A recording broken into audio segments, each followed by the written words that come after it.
मैंने अल्लाह से दुआ मांगी, तौबा करी कि मैं वो काम करूं जिसमें रिस्क हलाल हो। जो मेरी हैसियत है, जो मेरी औकात है, मैं आपकी हेल्प करूंगा।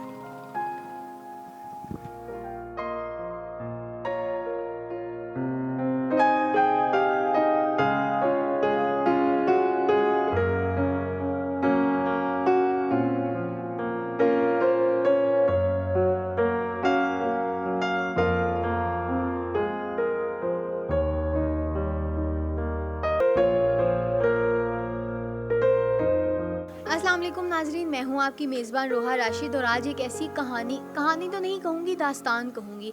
एक ऐसी दास्तान है मेरे पास जो मैं आपको सुनाऊंगी और दिखाऊंगी। आप मेरा कैमरा अगर दिखाए तो पीछे एक छोटा सा कमरा देख सकते हैं जिसमें ना खिड़की है ना पंखा है।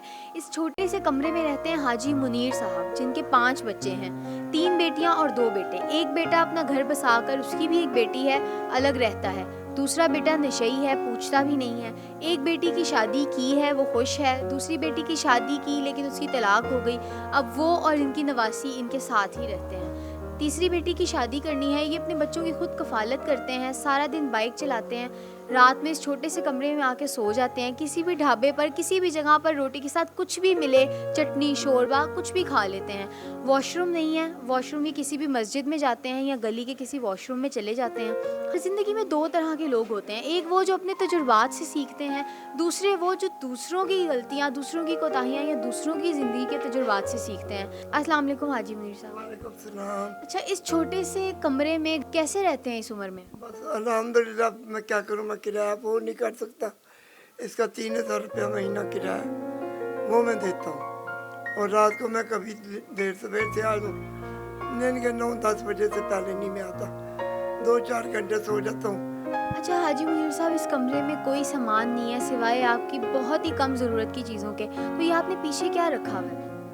ये मैंने अपनी बेटी के जहेज के लिए इस्त्री ली है, ये एक जूसर लिया हुआ है, एक मोबाइल लिया हुआ है 2000 रुपये का, अपनी बेटी को देने के लिए। अच्छा हाजी मुनीर साहब, जैसे आप दिन गुजारते हैं कड़ी धूप में, कभी कड़ी सर्दी में, तो बाहर चल के वैसे ही आपकी बाइक भी देखते हैं और आपके दिन के बारे में भी जानते हैं।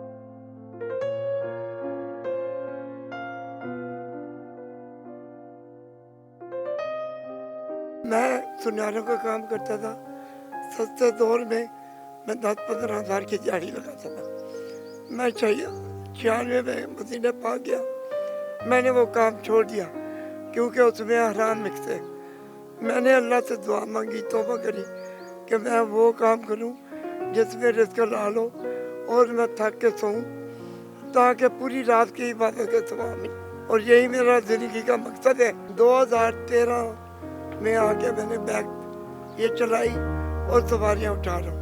बेटा बड़ा तो नशई है, छोटा बेटा है वो मेरी भतीजी, उसके वो भी यतीम बच्ची है। कभी कभार आता है, बस दुआ सलाम खैर खैरियत, कभी ना दवाई ला के दी, ना कभी ये पूछा अबू आपको पैसे चाहिए या कोई मसला मसाइल, इतना के ईद पे भी नहीं पूछते।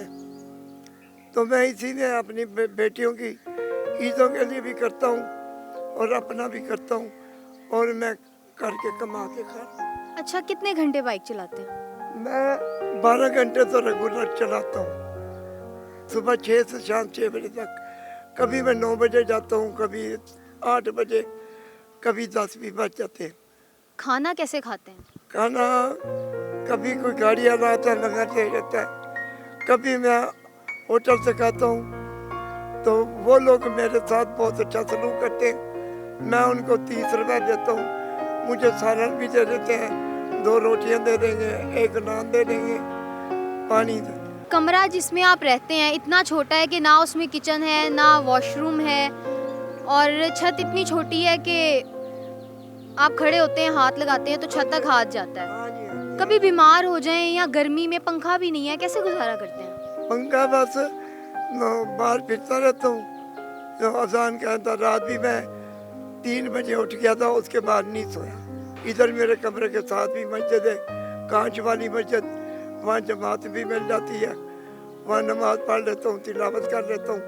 उसके बाद मैं मोटरसाइकिल निकाल के नाश्ता करके मैं काम पे आ जाता हूँ। आप इस उम्र में अब तक बाइक चला रहे हैं, कमा रहे हैं, एक्सीडेंट भी हुआ। हाँ जी, ये लात टूटी हुई है मेरी, इसमें प्लेटें डली हुई हैं। यहाँ मेरा ऑपरेशन हुआ था, छेनी हथौड़े से मेरी हड्डी निकाल के उधर डाली थी। और ये मेरी हड्डी टूटी हुई है, ये भी टूटी हुई है, ये नहीं जुड़ी, ये नहीं जुड़ी, ये नहीं। सर में दोनों साइडों पे टाँके लगे हुए हैं और हड्डी में पिने लगी हुई है। अल्हम्दुलिल्लाह जिस हाल में रखे मैं उसका शुक्र अदा करता हूँ और मैं हर हाल में खुश रहता हूँ। कोई मुझे कोई बदतमीजी कर ले, कुछ कर ले, इंतकाम लेने से बेहतर है उसको माफ़ कर दो। मेरे पास पैसे नहीं है, कुछ नहीं है, उसी टाइम कोई ना कोई वसीला बन के अल्लाह ताला वसीला है, हीला बन के आ जाता है। ये लो हाजी साहब ये 500 है, 1000 है, आप कोई चीज़ ले लो, खा लो, दवाइयाँ वगैरह ले लो। गैर लोग आप पे इतना भरोसा करते हैं, आपके साथ बूढ़े बैठते हैं, जवान बैठते हैं, लड़कियां बैठती हैं, खवातीन बैठती हैं। ये बताइएगा कि अपने बच्चों को क्या पैगाम देना चाहेंगे? अपने बच्चों को यही अपनी माँ की खिदमत करें। अगर उनको कोई अक्ल है तो मेरे साथ आके मेरे गले लगे।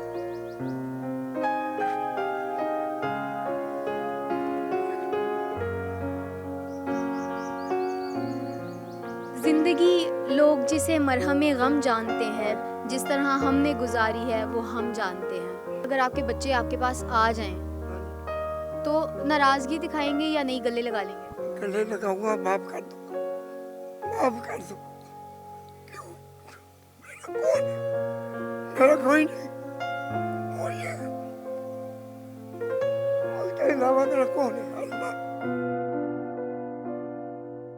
जी नाज़रीन, तो आपने देखा कि ये एक बाप का दिल है जिसमें इतनी शफकत है, इतना प्यार है अपनी औलाद के लिए। वो आज भी ये नहीं कह रहे कि मेरी औलाद आए मैं कमाना छोड़ दूँ, वो मुझे कमा कर खिलाए। वो ये कह रहे हैं कि औलाद आए, गले लगाए, माफ़ी मांग ले, अपनी माँ की खिदमत करे। आज भी वो इतनी गर्मी सर्दी जैसा भी मौसम होता है, इस उम्र में भी वो बाइक चलाते हैं, कमाते हैं, एक मुनफरिद अंदाज में वो कमाई कर रहे हैं, हलाल कमाई। माँ बाप के साथ शफकत करें और बाकी औलादें भी जो अपने माँ बाप के साथ ये सब करती हैं वो ये ना करें, अपनी जन्नत कमा लें। इसी के साथ इजाज़त चाहूँगी। रोहा राशिद, खुदा की बस्ती से।